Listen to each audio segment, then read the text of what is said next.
Welcome বন্ধুরা, আপনাদের ভালোবাসার চ্যানেল। বন্ধুরা, বিশেষ কিছু আপডেট আসছে, আপনাদেরকে পয়েন্টগুলি আগে বলে দিই, যেন আপনাদের পয়েন্টগুলি যদি পছন্দ না হয় তাহলে অবশ্যই আপনারা ভিডিওটি স্কিপ করতে পারবেন। দেখুন বন্ধুরা, যেটা আলোচনা হবে পেট্রোল ডিজেলের দাম বাড়ানোর পেছনে আসল চালাকিটা কি।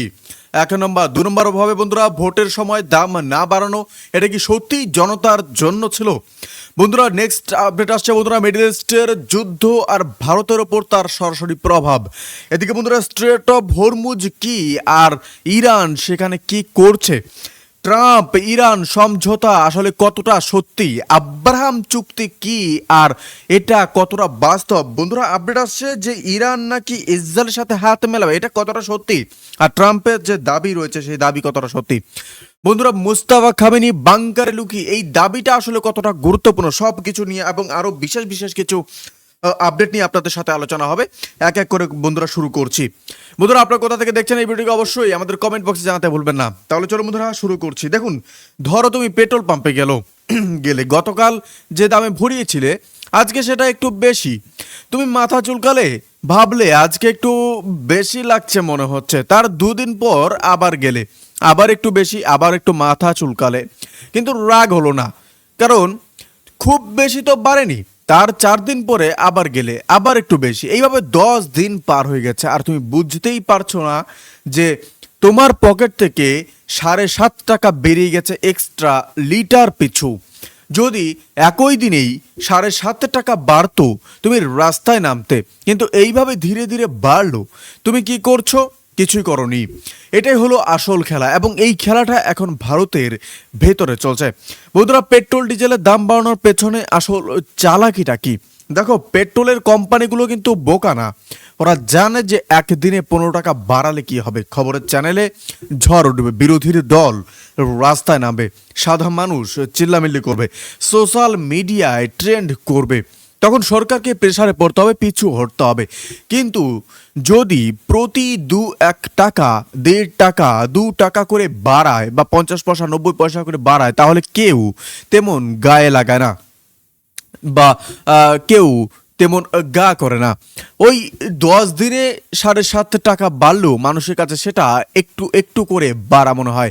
পেট্রোলিয়াম কোম্পানিগুলো ঠিক এই মনোবিজ্ঞানটাকে কাজে লাগাচ্ছে বন্ধুরা। এটাকে বলে ফ্রগ ইন বয়েলিং ওয়াটার। আপনাদের কালকে এটা বলেছিলাম, মানে ব্যাংকে যদি তুমি ফুটন্ত জলে ছুঁড়ে দাও ও লাফ দিয়ে বেরিয়ে যাবে, কিন্তু ঠান্ডা জলে রেখে আস্তে আস্তে গরম করলে ব্যাং টের পাবে না আর বেরোতে পারবে না। এই মুহূর্তে ভারতের সাধারণ মানুষ ঠিক বন্ধুরা সেই ব্যাঙের মতো বলতে পারেন। এখন 4বার ইতিমধ্যে দাম বাড়ানো হয়েছে 10 দিনের মধ্যে। আজকে মানে যেদিনের কথা বলা হচ্ছে সেদিন ডিজেলে 2 টাকা 61 পয়সা আর পেট্রোলে 2 টাকা 71 পয়সা একেবারেই বাড়ানো হয়েছে। এটা কিন্তু অনেকটা এত বড় বৃদ্ধি এক ধাক্কায়, কিন্তু তবু মানুষ তেমন সরব হয়নি, কারণ আগের 3বার ধীরে ধীরে বাড়িয়ে মানুষকে অভ্যস্ত করে দেওয়া হয়েছে। আমার কথা হলো এই, তুমি যদি ভাবো যে এটা শুধু পেট্রোলিয়াম কোম্পানির সিদ্ধান্ত, তাহলে তুমি ভুল ভাবছো। এই সিদ্ধান্ত কিন্তু বন্ধুরা কোম্পানির একার না, সরকারের সম্মতি ছাড়া এটা হতে পারে না। বন্ধুরা দেখুন, ভোটের সময় দাম না বাড়ানো এটা কি সত্যিই জনতার জন্য ছিল? এই প্রশ্নটাই বন্ধুরা আসি। এবার আসি সবচেয়ে গুরুত্বপূর্ণ প্রশ্নে। মিডল ইস্টের যুদ্ধ শুরু হয়েছিল 28 ফেব্রুয়ারি। সেদিন থেকে কাঁচা তেলের দাম আন্তর্জাতিক বাজারে বাড়তে শুরু করেছে। তখন থেকেই পেট্রোলিয়াম কোম্পানিগুলো বেশি দামে কাঁচা তেল কিনছে, কিন্তু দেশের ভিতরে পেট্রোল ডিজেলের দাম বাড়ানো হয়নি, মানে কোম্পানিগুলো লোকসান করছে। এটা কেন হলো? বিরোধী দলের দাবি হলো, এই যে 4টা রাজ্যে বিধানসভা ভোট ছিল, ভোটের আগে দাম বাড়ালে মানুষ সরকারের বিরুদ্ধে যেত, তাই পেট্রোলিয়াম কোম্পানিগুলো লোকসান করতে দিয়েছে। পেট্রোলিয়াম কোম্পানিগুলোকে লোকসান করতে দিয়েছে সরকার ভোটে জেতার জন্য। এবং যেই ভোট শেষ হলো সেই প্রধানমন্ত্রী মোদী বললেন, তেলের সাশ্রয় করো, বাড়ি থেকে কাজ করো, গাড়ি কম চালাও। এখন প্রশ্ন হলো, এই কথাগুলো কি আগে বলা যেত না? তেল বাঁচানোর কথা কি ভোটের আগে বলা যেত না? যেত, কিন্তু বলা হয়নি, কারণ ভোটের সময় এই কথা বললে মানুষ বুঝতো যে দাম বাড়ানো বা বাড়তে পারে, তাই ভোটের পরে বলা হলো। এখন দেখো, এই গোটা বিষয়টা পেট্রোলিয়াম কোম্পানিগুলো লোকসান করলো, সেই লোকসান এখন আমজনতার পকেট থেকে পূরণ করা হচ্ছে। ভোটের আগে আমজনতাকে সুবিধা দেওয়া হলো, ভোটের পরে সেই সুবিধার খেসারত আমজনতাকে দিতে হচ্ছে। এটা কি সুবিধা বলে নাকি ধার বলে? আমার মতে এটা ধার। ভোটের আগে সুবিধা দাও, ভোটের পরে সুদ সহ ফেরত নাও। বন্ধুরা, মিডল ইস্টের যুদ্ধ আর ভারতের ওপর তার সরাসরি প্রভাব, এই ব্যাপারটা আপনাদেরকে খোলাসা করা দরকার। ভারতের ওপর কি প্রভাব পড়তে পারে বর্তমানে মিডল ইস্টের যুদ্ধে? মিডল ইস্টের যুদ্ধ নিয়ে আমরা সবাই শুনেছি, এবং বন্ধুরা পরবর্তী আরও বেশ কিছু আপডেট আসছে। অবশ্যই আমাদেরকে ভিডিওটি শেষ পর্যন্ত দেখতে থাকুন, এবং এই আপডেটের পরেই আমি স্টেট অফ হরমুজে বন্ধুরা আসছি, ইরানের আপডেটে আসছি। বন্ধুরা দেখুন, মিডল ইস্টের যুদ্ধ নিয়ে আমরা সবাই শুনেছি, কিন্তু সেই যুদ্ধ কিভাবে সরাসরি আমার আর তোমার পকেটে লাগছে সেটা একবার বোঝা দরকার। দেখো, পৃথিবীর বেশিরভাগ তেল মিডল ইস্টেই পাওয়া যায়। সেই তেল জাহাজে করে পৃথিবীর বিভিন্ন দেশে যায়, ভারতেও আসে। সেই তেল বহনকারী জাহাজগুলো কোন পথে দিয়ে যায়? স্ট্রেট অফ হরমুজ দিয়ে। এটা হলো একটা সরু জলপথ পারস্য উপসাগর আর আরব সাগরের মাঝখানে। এটা এত গুরুত্বপূর্ণ যে এই একটা পথ বন্ধ হয়ে গেলে পৃথিবীর তেলের সরবরাহে বিশাল সমস্যা হয়। ইরান এই স্ট্রেট অফ হরমুজকে বন্ধুরা নিয়ন্ত্রণ করে। যুদ্ধের সময় ইরান এই পথে নাকাবন্দি করেছিল, এবং এখনো করে রেখেছে বলতে পারেন। কিছুটা ছাড় দিচ্ছে, কিছু কিছু দেশকে টোল ট্যাক্স চেয়েছিল। ফলে কাঁচা তেলের দাম আন্তর্জাতিক বাজারে ব্যাপকভাবে বেড়ে গেছে। ভারতও প্রচুর পরিমাণে কাঁচা তেল আমদানি করে, তাই তার বেশিরভাগই কিন্তু মিডল ইস্ট থেকে আসে। তাই মিডল ইস্টে যখনই সমস্যা হয়, ভারতও সরাসরি ক্ষতিগ্রস্ত হয়। যুদ্ধের সময় বলতে পারেন যে চড়া দামে কাঁচা তেল কিনতে হয়েছে। এখন সেই চড়া দামের কাঁচা তেলের দামের বোঝা আমজনতার কাঁধে কিন্তু চাপানো হচ্ছে। এখন একটু ভাবো, আজকে যদি পেট্রোল 2 টাকা 70 পয়সা বাড়ে, তাহলে শুধু তোমার গাড়ির বলতে পারেন যে ভরার খরচ বাড়ে না, সবজির দামও বাড়ছে। তারপর কারণ সবজির ট্রাকেও তো ডিজেলই লাগছে, পণ্যের দাম তো বাড়ছেই, কারণ পরিবহন খরচ তো বাড়ে, বাসা ভাড়া, মানে শুধু পেট্রোলের দামটা বাড়ছে না, সঙ্গে সব কিছুর দাম কিন্তু বাড়ছে। মানে এক জায়গায় পেট্রোল ডিজেলের দাম বাড়া মানে সব কিছুর দাম কিন্তু একটু একটু করে বাড়া। এটা মূল্যস্ফীতি তৈরি করে, আর মূল্যস্ফীতি সবচেয়ে বেশি মার খায় গরিব আর মধ্যবিত্ত মানুষ। বন্ধুরা, নেক্সট পয়েন্ট আসছে স্ট্রেট অফ হরমুজ কি, আর ইরান সেখানে কি করছে বর্তমানে, ইরানের কি আপডেট, কি করছে সেখানে। ইরান এখন একটা নতুন চাল চলেছে বন্ধুরা। ওরা বলছে আমরা টোল ট্যাক্স নিচ্ছি না। পৃথিবী বলছে তুমি টোল ট্যাক্স নিচ্ছ, আর এই চাপাচাপিতে ইরান বলছে ঠিক আছে, নাম বদলে দিলাম, এখন থেকে টোল ট্যাক্স না, পরিবেশ কর। এখন আপনাদেরকে একটু বুঝিয়ে বলছি। দেখুন, পারস্য উপসাগর আর আরব সাগরের পরিবেশ রক্ষার জন্য সামুদ্রিক পরিষেবা দেওয়া হবে। সেই পরিষেবার জন্য জাহাজগুলোকে পরিবেশ কর দিতে হবে। এটা হলো একটা রাজনৈতিক চালাকি বলতে পারেন, আর এটা এত একটা খতরনাক চালাকি চেলেছে ইরান, যেটা বলার বাহুল্য, বলার বাইরে। একই জিনিস ভিন্ন নামে টোল ট্যাক্স বললে পৃথিবী বলতে পারেন যে পৃথিবীর সবকটি, আমি পৃথিবী কেন বলছি, কারণ পৃথিবীর সবকটি দেশ সরাসরি আপত্তি জানাতে পারত। পরিবেশ কর বললে আন্তর্জাতিক আইনে ধরা কঠিন, কারণ পরিবেশ রক্ষার নামে কর আদায়ের একটা বৈশ্বিক ধারণা আছে। ইরান সেটাকেই হাতিয়ার হিসেবে বন্ধুরা ব্যবহার করছে। ইরানের নৌবাহিনী বলছে যে এই নিয়ম চালু হওয়ার পর থেকে 24 ঘন্টার মধ্যে 32টা জাহাজে তাদের অনুমতি নিয়ে স্ট্রেট অফ হরমুজ পার হয়েছে। মানে পথ সম্পূর্ণ বন্ধ নয়, কিন্তু বিনে পয়সায় যেতে দিচ্ছে না। পরিবেশ কর দাও যাও, এটা ব্যবহারিকভাবে একই জিনিস, শুধু নামটা পাল্টেছে। আর এই পরিবেশ করের বোঝা কিন্তু জাহাজ কোম্পানিগুলো সরাসরি কিনে নেয় না, সেই খরচ পণ্যের দামে যোগ হয়।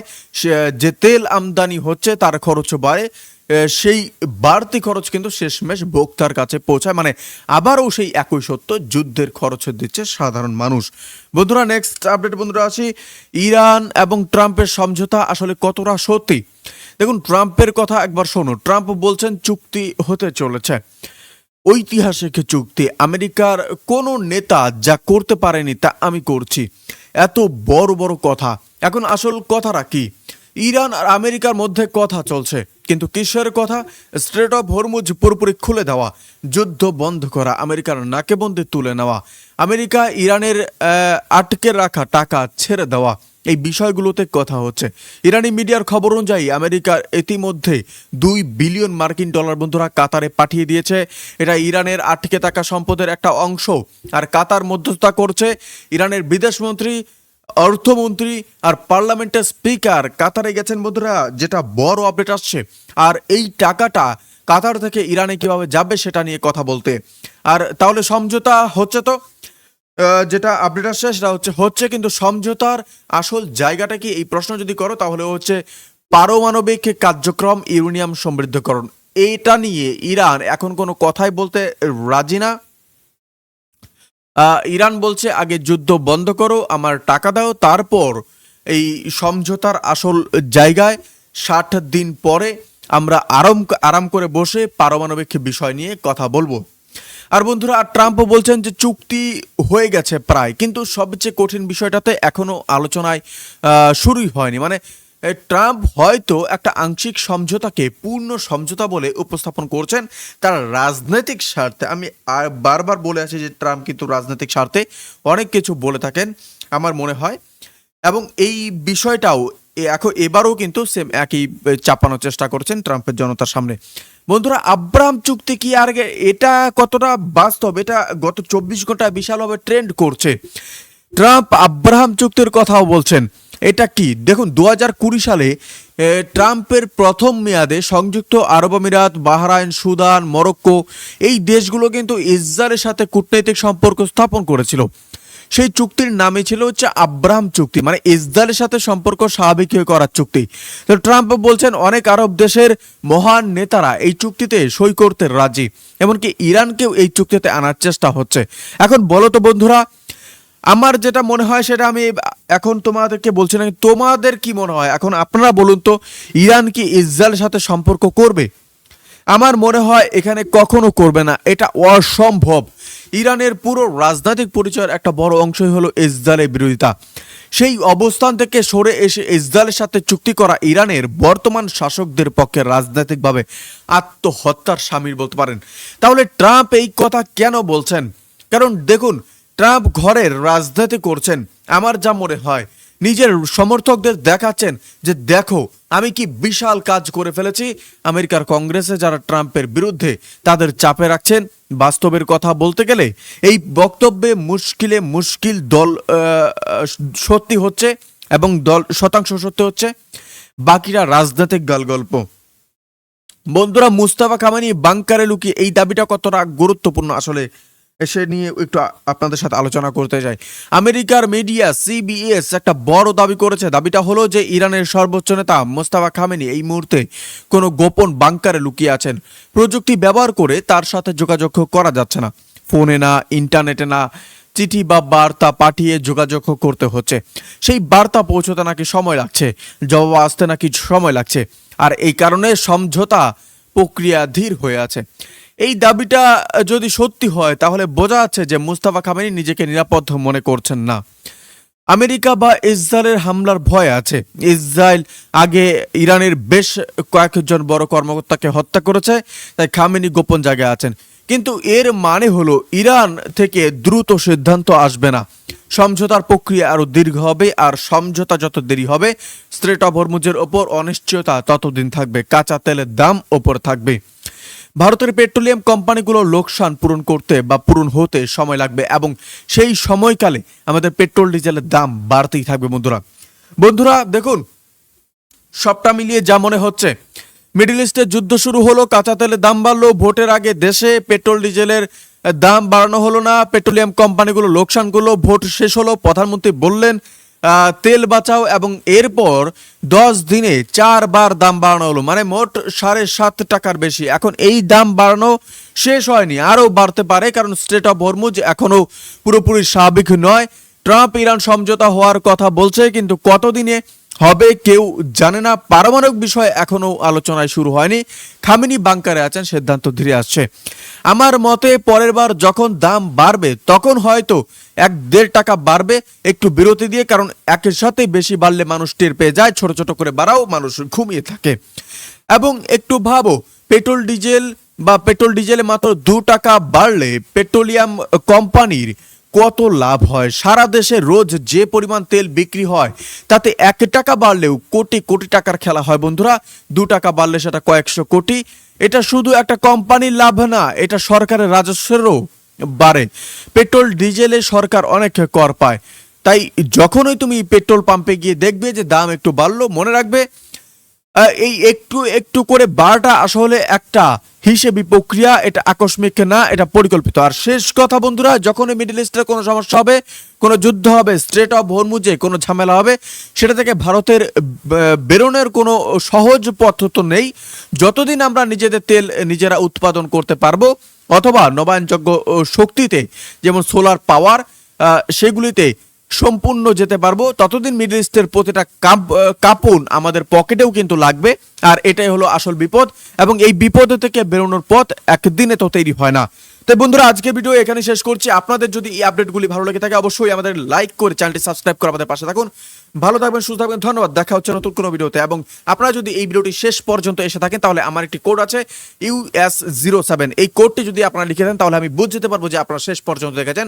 ধন্যবাদ জানাবো আমি আপনাদেরকে আন্তরিকভাবে, ধন্যবাদ শেষ পর্যন্ত দেখার জন্য।